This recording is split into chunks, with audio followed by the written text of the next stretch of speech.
पैसा कमाना तो आसान हो गया है आज की तारीख में, उसे गंवाना या खर्चा करना उससे भी ज़्यादा आसान हो गया है। इंग्लिश में टर्म है इम्पल्सिव स्पेंडिंग। मन किया, स्वाइप किया, ऑर्डर किया, 2 मिनट में आपके घर पे दरवाजे पे चीज़ आ जाए। इंश्योरेंस आपका लाइफ का नींव है, बट मैं 3 चीज़ों पे बहुत ज़्यादा इंपॉर्टेंस देता हूँ। सबसे पहला term insurance, personal accidental insurance, health insurance. भी मैं बैंक का नाम नहीं लूँगा, कोई भी बड़ी बैंक आप सोच लो, आपने वहाँ पे 5 करोड़ की एफडी लगाई हुई, भगवान ना करे वो बैंक को कुछ हुआ, गवर्नमेंट का रूल है, ये बैंक का नहीं गवर्नमेंट का रूल है कि वो बैंक आपको सिर्फ और सिर्फ 5 लाख रुपए की देवाल है। आज की तारीख में इन्वेस्टर क्या हो गया है, गूगल खोला, देखेंगे latest good performing mutual fund कौन सा है, देख लिया, 1-2 साल के रिटर्न देख लिए, पैसा डाल दिया। स्टॉक मार्केट इतना आसान नहीं है। तरह की लोग स्ट्रेटेजीज लेके आएंगे, मेरी ये स्ट्रेटेजी से इतना प्रॉफिट हो रहा है, मेरी वो स्ट्रेटेजी से इतना प्रॉफिट हो रहा है। इतना ही आसान होता तो इतने बड़े लॉसेस के फिगर आते थे क्या?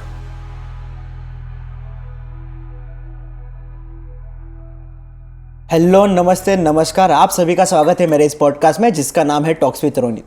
और बड़े बुजुर्ग कहते हैं कि इंसान को ज़िंदा रहने के लिए ज़रूरी है रोटी, कपड़ा और मकान। But this is 21st century, और इस सेंचुरी में हमें ये याद रखना चाहिए कि इसमें और एक चीज़ ऐड हुई है, that is money, your wealth. और उसको बचाए कैसे, उसको कमाए कैसे, इसके बारे में हम आज बात करने वाले हैं। Late us welcome Chintan Dave, mutual fund distributor and insurance advisor. Sir, welcome to our podcast. Thank you Ronit भाई फॉर अरेंजिंग दिस शो। और जैसे कि आपने बोला कि भाई वेल्थ या पैसा कमाना तो आसान हो गया है आज की तारीख में, बट आपको मैं अगर बोलूँ तो कमाने से ज़्यादा उसे गंवाना या खर्चा करना उससे भी ज़्यादा आसान हो गया है। हमारे पास में इतने सारे रास्ते हो गए हैं खर्चा करने के लिए, और मैं खुद को ना नसीबवान समझता हूँ कि मैं अभी भी टायर 3 सिटी में बैठा हुआ हूँ कि जहाँ पे अभी तक ब्लिंकिट का या जेप्टो का कोई अभी तक एक्सपोजर आया नहीं है। मैं क्योंकि मेरे फ्रेंड्स को देखता हूँ, मुंबई, पुणे, दिल्ली कहीं पर भी गया हुआ हूँ, 2 मिनट में मोबाइल स्वाइप किया, कुछ फलाना मंगा लिया, 5 मिनट में कुछ दूसरी चीज़ मंगा ली। आपको नूडल्स, आपको पेस्ट्रीज, आइसक्रीम्स, अनगिनत चीज़ें आप चाहो उतनी हर 2-5 मिनट में आती है। बट आपको अगर मैं थोड़ा सा टाइम से पीछे लेके जाऊँ और अगर आपको मैं बात करूँ कि हमारे दादा या हमारे पापा भी अगर बात करें तो घर में महीना ख़त्म हुआ उसके बाद में एक लिस्ट बनती थी किराने की, उसके बाद में प्लानिंग होता था, मामा से पूछा जाता था कि भाई क्या ज़रूरी है क्या नहीं है, उस हिसाब से खरीदी होती थी। बट आज क्या हो रहा है, लोगों का और स्पेसिफिकली यंग जनरेशन का, उसे बोला जाता है कि इंग्लिश में टर्म है इम्पल्सिव स्पेंडिंग। राइट। मतलब मन किया, स्वाइप किया, ऑर्डर किया, 2 मिनट में आपके घर पे दरवाजे पे चीज़ आ जाए। तो हो क्या रहा है इस फैक्टर से कि समझो कि एक सैलरीड पर्सन का एक एग्जांपल अगर ले कि उसकी सैलरी 2 तारीख को आई है, खर्चा ये सब करते करते पता चला उसको 12-15 तारीख तक तो उसका अकाउंट ख़त्म हो गया। तो इसी फैक्टर को लेके आगे और अब ज़रूरत ज़्यादा बढ़ती जा रही है कि भाई वेल्थ प्लानिंग की, या आपका अगर स्पेसिफिकली अगर बात करें तो गोल based planning for a proper wealth creation आज की तारीख में बहुत ज़रूरी हो गया है। क्लाइंट का एज क्या है, उसकी ज़रूरत क्या है, उस हिसाब से पूरा का पूरा आपका इन्वेस्टमेंट होना चाहिए। और इन्वेस्टमेंट के लिए जैसे कि हमने अभी स्पेंडिंग की बात की कि भाई खर्चा करने को हमारे पास में 10 रास्ते हैं, बट अगर इन्वेस्टमेंट की बात करें तो वहाँ पे नॉलेज होना बहुत ज़रूरी है। और उसी के लिए फिर हमारे जैसे लोग आ जाते हैं कि भाई जो स्पेशली एक डेडिकेटेड गोल बेस्ड प्लानिंग करके क्लाइंट को दे सकते हैं कि इसमें अलग अलग प्रोडक्ट्स आते हैं। जो इन्वेस्टमेंट के प्रोडक्ट्स है तो वो उसमें कैसा है कि भाई थोड़ा सा नॉलेज होना ज़रूरी है कि भाई क्लाइंट को किस हिसाब से कौन सा प्रोडक्ट देना रहता है। म्यूचुअल फंड्स हो गए, उसमें आगे दूसरे एडवांस आपको कैटेगरी में जाना है तो SIF है, AIFs है, पर ये सब देने के पहले हम ये देखते हैं कि भाई क्लाइंट प्रॉपरली इंश्योर्ड है कि नहीं है, और उसके बाद में फिर आगे हम उनका प्रॉपर फाइनेंशियल प्लानिंग की ओर बढ़ते हैं। सर, एक as a common man I know the mutual fund, ये टर्म हम लोगों को पता है, बट ये AIF और SIF या मैं पहली बार सुन रहा हूँ? म्यूचुअल फंड कैसा है कि भी एक जनरल कैटेगरी ऑफ जो पब्लिक है वो सभी उसमें एंटर कर सकती है। AIF जो है ये अल्ट्रा HNI जो बोलते हैं कि भी हाई नेट इन्वेस्टर्स है, तो उनके लिए ये प्रोडक्ट है कि जहाँ पे उनका एंट्री लेवल जो टिकट साइज है वो कमिटमेंट अगर की बात करें तो वो कमिटमेंट जो है वो 1 करोड़ प्लस का होना चाहिए। उसे ऐसा नहीं है कि भी 1 करोड़ पूरा के पूरा एक ही टाइम में डिप्लॉय करना होता है, उसको रेगुलर इंटरवल्स में आपको पैसा देना होता है फंड मैनेजर को, बट वो कमिटमेंट जो है वो 1 करोड़ प्लस का रहता है। और जो होल्डिंग भी है उसका, वो होल्डिंग पीरियड भी उसका बड़ा रहता है। सो फॉर एन एग्जांपल 7 साल, 10 साल, 11 साल प्लस, तो उतना बड़ा होल्डिंग पीरियड तो वो अल्ट्रा HNIs के लिए हम प्रेफर करते हैं। उनका इन्वेस्टमेंट होराइजन कैसा है उसके ऊपर। बट अगर किसी का कैपिटल ही समझो कि 4-5 करोड़ है तो उसे हम जनरली बोलते नहीं है कि भाई आप डायरेक्टली AIF की तरफ जाओ। तो उसी से रिलेटेड अभी सेबी ने एक नया एसेट क्लास डेवलप किया हुआ है, SIF। SIF, इसका फुल फॉर्म क्या है sir? Specialised investment funds. Okay.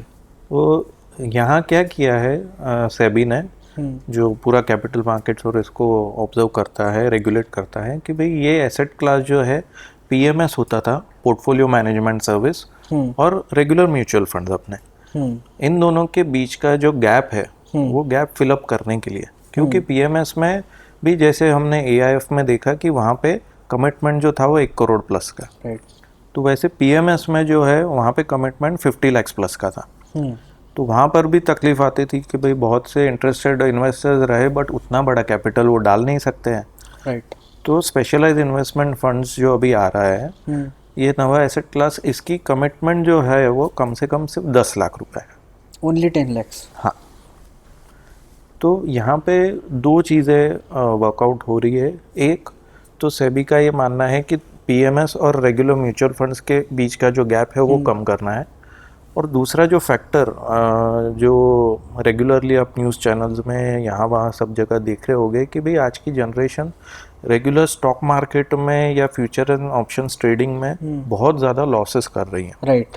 Recent अभी का ही आपको अगर मैं फिगर बोलूँ तो 1 लाख करोड़ से ऊपर का सेबी ने अमाउंट रिलीज़ किया हुआ है, डिक्लेयर किया है कि भाई उससे भी ज़्यादा का नुकसान रिटेल इन्वेस्टर ने अभी अभी किया हुआ है, 1 लाख करोड़ से भी ज़्यादा। जी हाँ। तो सेबी का जनरली फोकस इसीलिए जा रहा है, वो अलग अलग उसमें एक्सपायरीज जो है वीकली वहाँ पर भी कुछ चेंजेस कर रहे हैं, सब कुछ कर रहे हैं, बट साथ ही में ये एक नया एसेट क्लास भी डेवलप कर रहे हैं कि भाई जहाँ पे जिसको अगर स्टॉक मार्केट का एक्सपोजर अच्छे खासे तरीके से लेना है और उसमें नुकसान ना हो, तो उस हिसाब से ये प्रोडक्ट वो लेके आ रहे हैं कि भाई जिसका एंट्री टिकट साइज जो है वो सिर्फ 10 लाख है। मतलब कोई भी इन्वेस्टर समझो कि आपको कल उठ के एक अच्छा खासा स्टॉक मार्केट में एक्सपोजर लेना है, बट आपको एक्सपीरियंस नहीं है और डायरेक्टली आप अगर ट्रेडिंग करने जाओगे या कुछ करने जाओगे तो वहाँ आप नुकसान कर सकते हो। राइट। तो उससे बेटर है कि भाई आप आपका कैपिटल एक प्रॉपर अच्छे कोई AMC में दे दो, कोई भी एसेट मैनेजमेंट कंपनी जितनी है जो अपकमिंग सब ये SIF प्रोडक्ट्स अभी लाने वाली है, वहाँ पे आप आपका 10 लाख डिप्लॉय कर दो, आपके लिए वो AMC का फंड मैनेजर काम करेगा। तो इससे बेटर आपको क्या चाहिए? और राइट, मतलब अ common man can invest in this SIF? हाँ, मतलब कॉमन मैन हम जनरली देखते हैं कि भाई उनका कैपिटल कितना है, और बेसिकली मेरा वर्किंग ऐसा है कि मैं सिर्फ म्यूचुअल फंड दे दूँ, SIP शुरू कर दूँ, मेरा व्यू वो नहीं है। मेरा व्यू ऐसा है कि भाई क्लाइंट का नीड क्या है, उसका फाइनेंशियल गोल क्या है, समझो कि उसकी एज क्या है, एज के हिसाब से आगे उनके खर्चे क्या क्या आने वाले हैं। समझो शादीशुदा है, कोई मैरिड पर्सन है तो उसका आगे समझो कि किड्स का एजुकेशन रहेगा, या नया घर बनाना है, कार लेनी है, तो ये सब उनका डिस्कशन करने के बाद में मैं उनका एक पोर्टफोलियो डिज़ाइन करता हूँ और उस हिसाब से आगे वर्कआउट करता हूँ, जिसमें मैं साथ साथ में ये भी देखता हूँ कि वो प्रॉपरली इंश्योर्ड है नहीं है, क्योंकि वो बहुत ज़रूरी है। SIF जनरली इसीलिए ये नया एसेट क्लास सेबी ने अप्रूव किया हुआ है, हाल ही में अप्रूव किया, अप्रैल 2025 में अप्रूवल आया उस प्रोडक्ट क्लास का। और ये मैं बताने के लिए भी प्राउड फील करता हूँ कि I am amongst the few in India कि जो ये प्रोडक्ट कैटर अभी कर पाएगा। धीरे धीरे अब जैसे जैसे आगे टाइम बढ़ेगा रेगुलर म्यूचुअल फंड डिस्ट्रीब्यूटर्स जो हो गए वो भी साथ साथ में इसमें देंगे। बट हाल फिलहाल की अगर बात करें तो सिलेक्टेड फ्यू में मैं हूँ अभी। So I really feel proud about that कि मैं अपने क्लाइंट्स के लिए ये एक एसेट क्लास कैटर कर सकता हूँ। कर सकते हो सर। आप जब मैं इंट्रोडक्शन दे रहा था उसमें एक ये भी था कि आप इंश्योरेंस एडवाइजर भी हैं। इंश्योरेंस को तो मैं सबसे पहले प्रेफरेंस इसीलिए देता हूँ रोनित भाई, आप अगर कोई बिल्डिंग बनाओगे तो बिल्डिंग में सबसे इम्पोर्टेंट क्या है? उसकी नींव। उसकी नींव, करेक्ट। इंश्योरेंस आपका लाइफ का नींव है। आप फाइनेंशियल प्लानिंग की हम अगर बात कर रहे हैं, गोल बेस्ड प्लानिंग की बात कर रहे हैं, तो ये देखना बहुत ज़रूरी हो जाता है कि वो बंदा फाइनेंशियली सेफ है, सिक्योर है, उसकी फैमिली आगे चल के सिक्योर है कि नहीं है। नहीं। मेरे पास में बहुत क्लाइंट्स आते हैं जिनका कोई तरह का इंश्योरेंस नहीं है, ना टर्म इंश्योरेंस है, ना हेल्थ इंश्योरेंस है, ना पर्सनल एक्सीडेंटल इंश्योरेंस है, और उनको बस स्टॉक मार्केट में इन्वेस्टमेंट करना है, म्यूचुअल फंड में पैसा डालना है। तो वो गलत होता है, क्योंकि कल उठ के समझो कि अगर कोई ब्रेड ओनर है, वो ब्रेड ओनर ही नहीं रहा, भगवान ना करे ऐसा कोई ना हो, हम तो ये कभी चाहते नहीं है कि हमारे क्लाइंट के साथ में ऐसा कोई इंसिडेंट हो, बट फिर भी ये हमारा देखना काम है कि भाई वो फैमिली सिक्योर्ड है कि नहीं है। राइट। तो ये बहुत ज़रूरी होता है और इसीलिए मैं सबसे ज़्यादा इम्पोर्टेंस पहले इंश्योरेंस को देता हूँ। बट ये जनरल माइंडसेट लोगों में है कि अगर आपके पास इंश्योरेंस है और अगर वो प्रीमियम भरते हैं तो अगर उन्हें साल भर कुछ नहीं होता है तो उनका कहना ये होता है कि यार मेरे तो उतना यार प्रीमियम वो तो वेस्ट चला गया। तो ये माइंडसेट बहुत अलग है। इसके लिए मैं आपको बीच में काटूंगा बात। आप फ़ोन यूज़ करते हो, राइट। कितने का होगा? मैं कितने ऐसे एग्जाम्पल बता दूं रोनित भाई कि जो ईएमआई पे भी चलो जाएंगे, क्रेडिट कार्ड पे यहाँ वहाँ से एडजस्ट करके किसी से फ्रेंड से लोन लेके फ़ोन खरीदेंगे। हाँ। बट खुद की हेल्थ के लिए सर हम रियली, पहले भी मैंने जैसे बोला कि भाई हम नहीं चाहते, बट हमारे क्लाइंट का कुछ भी कल उठ के हॉस्पिटल का, साहब आप जाओ हॉस्पिटल में, राइट। हॉस्पिटल के बिल, हम अगर बोलते हैं किसी को कि भाई 10 लाख का समय छोड़ लो कम से कम, वो ज़रूरी होता है, नहीं नहीं 10 का क्यों चाहिए, 5 ही का बहुत हो गया। साहब 10 लाख भी आज की तारीख में कोई वैल्यू नहीं रखता है। राइट। बेसिक से बेसिक नॉर्मल आप एक नी रिप्लेसमेंट की भी अगर बात करोगे तो 5-5.25 लाख रुपए तो आपके वहाँ लग जाते हैं। बराबर। आपको कार्डियक का कोई अगर आ गया तो 10 लाख तो हंसते खेलते हॉस्पिटल आपको बिल बना के दे देगा। तो मैंने जैसे पहले भी बोला ना, इम्पल्सिव स्पेंडिंग, वो माइंडसेट ऐसा हो गया है कि हम न चाहती चीज़ों पे इतना खर्चा करेंगे ना, बट वहीं अगर इंश्योरेंस की बात करेंगे ना तो लोग दूर भागते हैं। राइट। मेरा ऐसा कहना नहीं है, और मैंने जैसे पहले भी बताया कि भाई ज़रूरत से ज़्यादा कोई इंश्योरेंस की ज़रूरत नहीं रहती है। मेरा मोटिव यही होता है कि भाई क्लाइंट का पैसा अच्छा खासा बनना चाहिए, और उसी के लिए हम ज़्यादा इम्पोर्टेंस जो देते हैं वो कभी भी म्यूचुअल फंड्स में और बाकी जो ऐसे अलग अलग एसेट क्लास की हमने बात की उस पर। बट मैं 3 चीज़ों पे बहुत ज़्यादा इम्पोर्टेंस देता हूँ। सबसे पहला term insurance, personal accidental insurance और हेल्थ इंश्योरेंस। ये तीनों आपका है। उसके बाद में आपको जितना इन्वेस्टमेंट करना है मैं पूरी छूट देता हूँ, बट ये मैं एश्योर करता हूँ कि ये 3 चीज़ें आपके पास में है। Sir health insurance, personal insurance and term insurance, difference क्या है? देखिए सबसे पहले टर्म की बात करें तो टर्म इंश्योरेंस ये काम करता है कि आज आप अच्छा खासा पैसा कमा रहे हो, आप पैसा कमा के आपका घर चल रहा है, फैमिली अच्छी चल रही है, समझो आप मैरिड होंगे तो बच्चों का एजुकेशन वगैरह ये आपने प्लानिंग करके रखा हुआ है। राइट। बट वो प्लानिंग में एक फैक्टर नहीं होता है कि हमें नहीं पता कि हम आज है कल नहीं है। राइट। तो कल अगर नहीं है तो हमारी फैमिली का हमारे पीछे क्या होगा? क्या होगा? वहाँ आता है आपका term insurance. For any death situation कल अट के वो नॉमिनी को एक मोटा रकम आ जाता है जो उस हिसाब से आगे के उनके खर्चे चलते रहते हैं। ओके। तो उसके लिए आपको टर्म इंश्योरेंस आपका समझो कि आज की तारीख में जो इनकम होगा वो इनकम का कम से कम 10 टाइम्स का आपका सम इंश्योर्ड होना ही चाहिए। ओके। तो उस हिसाब से आगे आपकी फैमिली आगे के कम से कम 8-10 साल के लिए तो भी सेफ गार्ड सही हो बात। जाती है। फिर आता है आपका पर्सनल एक्सीडेंटल इंश्योरेंस। हम्म। तो लोग अक्सर इसको अवॉइड करते हैं और हम एज एन इंश्योरेंस एडवाइज़र इसको बहुत ज़्यादा इंपॉर्टेंस देते हैं।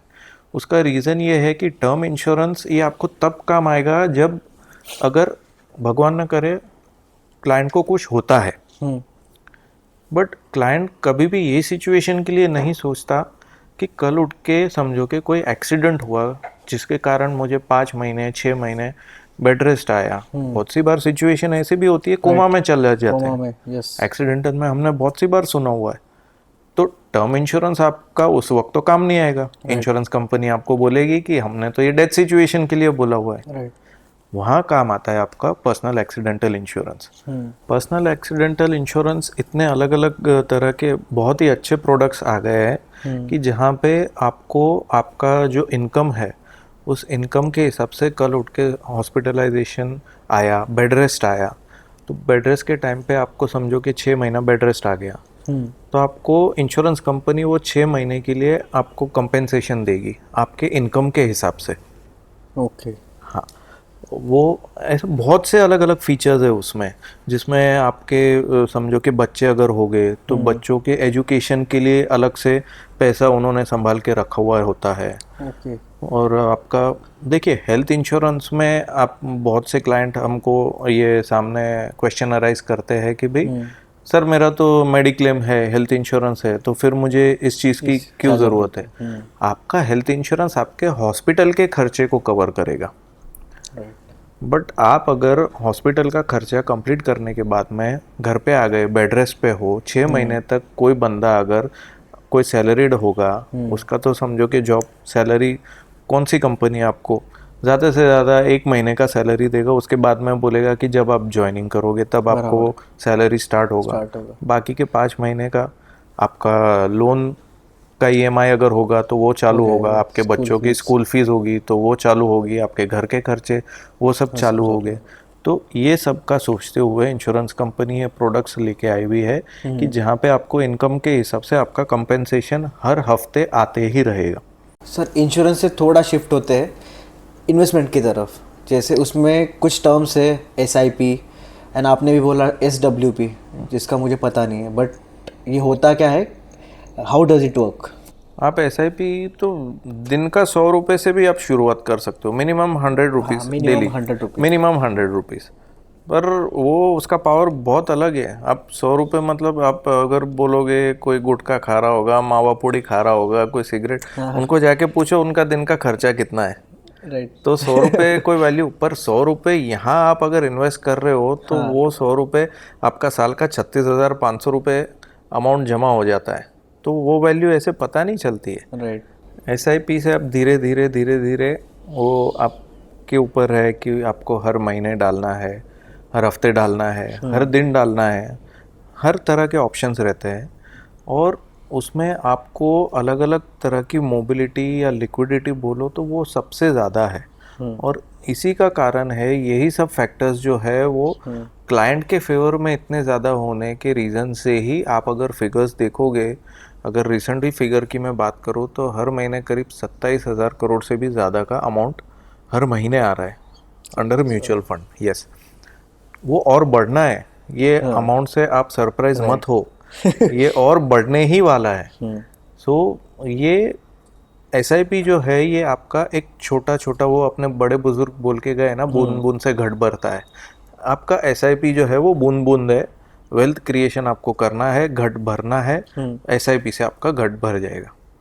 अब आप बोलोगे कि मेरे पास में तो घट भरा हुआ है, क्लाइंट आते हैं, कोई रिटायर्ड बंदा है, रिटायरमेंट लिया हुआ है, रिटायरमेंट का उसका बड़ा लमसम पेंशन का फंड आ चुका है, या कोई बिजनेसमैन है एक भी जिसकी एंसेस्ट्रल बड़ी कोई प्रॉपर्टी है वो बेची गई तो उसका बड़ा अमाउंट आया, तो उसका हम क्या करें? तो हम जनरली क्या बोलते हैं कि भाई आप ये अमाउंट को पूरा का पूरा लमसम इन्वेस्ट कर दो। जैसे SIP में आप हर महीने या हर हफ्ते पैसे डाल रहे थे, SWP उसका रिवर्स मैकेनिज्म है। आपने अमाउंट पूरा लमसम डाल दिया राइट। म्यूचुअल फंड में, वहाँ से आपको हर महीने अमाउंट रिवर्स आपके बैंक अकाउंट में आना शुरू हो जाएगा। और आपका जो ओरिजिनल अमाउंट है, इन्वेस्टेड अमाउंट है, समझो कि फॉर एन एग्जांपल कोई क्लाइंट ने 3 करोड़ रुपए डाला, राइट। और उसमें से हर महीने वो करीब 60,000 या 70,000 रुपये आपका विड्रॉ हो रहा है। हर महीने आपके अकाउंट में 70,000 रुपये आ रहे हैं। 70,000 हर महीने आपको आते रहेंगे। आपका जो 3 करोड़ है वो इन्वेस्टेड है, हाँ। वो मार्केट आपको बढ़ा के देगा। अच्छा, वो मतलब आपका ऑटोमेटिक बड़ा अमाउंट वो बढ़ते जा रहा है, उसमें ये रेगुलर इंटरवल में आपका पैसा आ भी जा रहा है। और आपको मैं अचरज की ये बात बताऊंगी कि वो 3 करोड़ आपका थोड़े टाइम के लिए आपको लगेगा कि आपका अमाउंट कम हो रहा है क्योंकि आप विड्रॉल ले रहे हो साथ साथ में, right. But down the line साल 2 साल बीतने के बाद में आप अगर देखोगे तो वो आपका जो लमसम वैल्यू है वो भी बढ़ना शुरू हो जाएगा। मतलब आपका विड्रॉल चालू है और आपका अमाउंट भी बढ़ते जा रहा है। ये होता है आपका SWP। राइट। तीसरा, हम जनरली इंश्योर करते हैं कि अगर SIP कोई बंदा कर रहा है तो वो साथ में हम उनको सजेस्ट करते हैं कि टॉप अप SIP। तो टॉप अप SIP इसलिए, आप अगर समझो कि कोई सैलरीड पर्सन हो तो आप ये समझ के ही चलोगे कि साल 2 साल बाद आपकी सैलरी हर साल बढ़ती रहेगी, इंक्रीमेंट होगा। राइट। इंक्रीमेंट होगा। तो हम ये सजेस्ट करते हैं फैक्टर कि भाई आप अगर SIP आज की तारीख में अगर 10,000 की कर रहे हो, उसको सिर्फ एक कम से कम 5% या 10% का तो भी टॉप अप SIP कंसेप्ट लेके चलो कि आज 10,000 का है आपका, अगले साल उससे 10% बढ़ा के आप SIP का इन्वेस्टमेंट करो। 10,000 का है आपका, अगले साल से 11,000 का हो जाएगा, फिर उसके आगे और 10% बढ़ जाएगा। तो धीरे धीरे वो टॉपअप का कमाल बहुत ज़्यादा है। तो SIP, SWP और टॉपअप SIP ये अलग अलग आपके ज़रिए है कि जहाँ पे आप इन्वेस्टमेंट करके अच्छी खासी वेल्थ बना सकते हो। Sir, you are dealing with this things on day to day basis, तो आपको ऐसे पर्सनली कौन से मिथ्स है रिगार्डिंग कि SIPs के बारे में हो गए या फिर म्यूचुअल फंड के बारे में हो गए, जो क्लाइंट को मिथ्स है वो बोलना चाहते हो आप? हाँ, बहुत अलग अलग तरह के मिथ्स रहते हैं क्लाइंट्स को। अभी एक तो जैसे कि हमने डिस्कस किया कि भाई म्यूचुअल फंड मतलब शेयर बाजार, हाँ, रिस्की है, सब कुछ है, तो वो तो अभी हमने डिस्कस किया कि भाई रिस्क हर जगह है। आप कल उठ के घर के बाहर अगर पाँव रख रहे हो तो वहां पर भी रिस्क है। बट आप अगर ये सोच रहे हो कि आपको पैसा कमाना है, रिस्क आप जितना लोगे रिवॉर्ड आपको उतना ज़्यादा मिलने वाला है। अगर आपको मैं बोलूँ, आप शॉक्ड हो जाओगे। आपने अगर कोई भी, मैं बैंक का नाम नहीं लूँगा, कोई भी बड़ी बैंक आप सोच लो, आपने वहाँ पे 5 करोड़ की FD लगाई हुई है। कल उठ के भगवान ना करे वो बैंक को कुछ हुआ, गवर्नमेंट का रूल है, ये बैंक का नहीं, गवर्नमेंट का रूल है कि वो बैंक आपको सिर्फ और सिर्फ 5 लाख रुपए की देवाल है।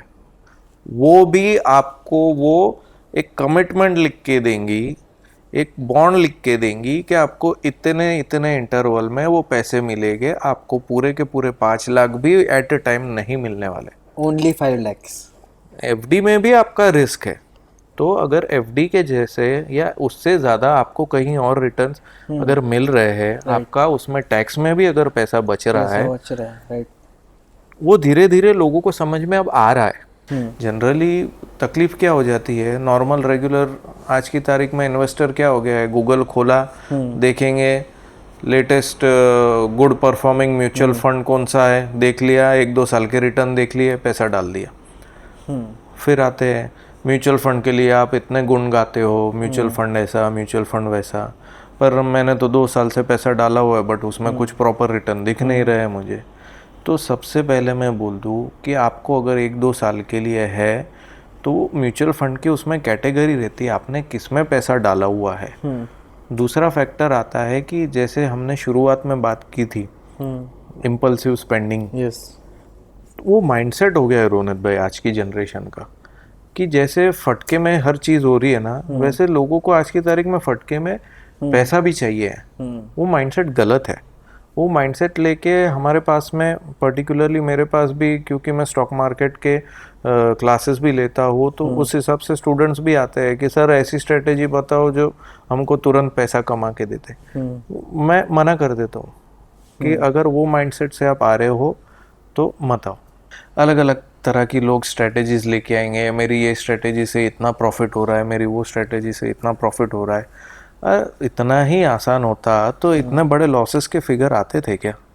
स्टॉक मार्केट इतना आसान नहीं है जितना लोगों ने या सोशल मीडिया ने आज की तारीख में बना के रखा है। तो वहाँ पे प्रॉफिट बताने वाले वीडियोस तो बहुत से मिलेंगे, राइट। लॉस बताने वाले वीडियोस कौन डालने वाला है? वो कोई नहीं डालता। एग्जैक्टली, कोई नहीं डालता। हाँ, तो प्रॉब्लम वही है। और वो एट द टाइम जो कोई अगर वीडियो देख रहा है तो वो ये सोचता नहीं है। सर, आप पर्सनली क्या रिकमेंड करोगे इन्वेस्टमेंट के लिए? सबसे बेटर क्या है? Mutual funds any time. Sir, अगर मेरे पास 5 लाख रुपए भी है और आप पर्सनली क्या बोलोगे कि ये कैसे इन्वेस्ट करूं मैं? आपका ओपिनियन। 5 लाख आपका है कि 5 लाख आपका डिस्पोजेबल इनकम है कि जिसको आपको ज़रूरत नहीं पड़ने वाली है? नहीं, सब सबसे पहले तो ये डिसाइड करना है, क्योंकि अक्सर ये मिथ लेके आते हैं मेरे पास में इतना पैसा है पूरा डाल दो, उसके बाद में फिर अरे नहीं सर मुझे पैसे लग रहे हैं, फिर विड्रॉ करो। इसके लिए हम जनरली क्लाइंट्स को यही बोलते हैं कि जो आपका डिस्पोजेबल इनकम होगा, जिसकी आपको आगे चल के अभी ज़रूरत नहीं है, वो प्लान करके उतना ही अमाउंट आपने डालना है। तो वो समझो कि आपके अगर 5 लाख हो गए, तो मैं ये जनरली जो डाइवर्सिफिकेशन हमारे क्लाइंट्स के लिए मैं करता हूँ या बोलता हूँ उनको, क्योंकि 5 लाख आपके पास में है तो फॉर एन एग्जांपल आप 50,000 कम से कम डायरेक्ट गोल्ड में डालो। ओके। बाकी का जो आपका इन्वेस्टमेंट है गिना चुना, आपको अगर कोई इंटरेस्ट होगा तो हम बोलते हैं कि लिमिटेड एक्सपोजर स्टॉक्स में लेना हो तो लो, वरना तो हम वो भी मना करते हैं। बाकी का पूरा जो अमाउंट है वो mutual fund with a long term horizon. Sir, अक्सर लोग पैसा लेने की बात करते हैं, हमने पैसा बढ़ाने की बात की है, तो आई होप लोगों को ये पसंद आए। हमने हर चीज़ में बात की, शेयर मार्केट हो गया, म्यूचुअल फंड हो गया, एवरीथिंग। मेन तो इंश्योरेंस था जिसके बारे में लोगों तक ज़्यादा इन्फॉर्मेशन जाना चाहिए। थैंक्स टू यू, आपने बहुत ही अच्छा समझाया सर। अगर आपको कोई पर्सनल मैसेज हो आपका, अगर आप कोई मैसेज देना चाहते हो तो आप इस कैमरा में देख के हमारे ऑडियंस के लिए बता सकते हो सर। सबसे पहले I would like to request all our viewers कि जितना हो सके इम्पल्सिव स्पेंडिंग कम करो। व्यूअर्स को मैं सिर्फ यही रिक्वेस्ट करूँगा, सबसे पहले प्रेफरेंस दो टर्म इंश्योरेंस को, पर्सनल एक्सीडेंटल इंश्योरेंस को और हेल्थ इंश्योरेंस को। ये आपका तीनों आपके पोर्टफोलियो में होना ज़रूरी है, बहुत ज़रूरी है और सबसे ज़्यादा ज़रूरी है। तो सबसे पहले कम्स इंश्योरेंस जो आपकी लाइफ का नींव है, और उसके बाद में वेल्थ क्रिएशन। आई होप आपको ये वीडियो ज़रूर पसंद आया होगा, और अगर पसंद आ गया है तो लाइक कर देना, सब्सक्राइब कर देना और शेयर कर देना, और साथ ही साथ हमारे बाकी पॉडकास्ट भी आप ज़रूर देखिए और उन्हें भी शेयर कीजिए। मिलते हैं नेक्स्ट पॉडकास्ट में, तब तक के लिए अपना ख्याल रखना और हाँ, खुश रहना।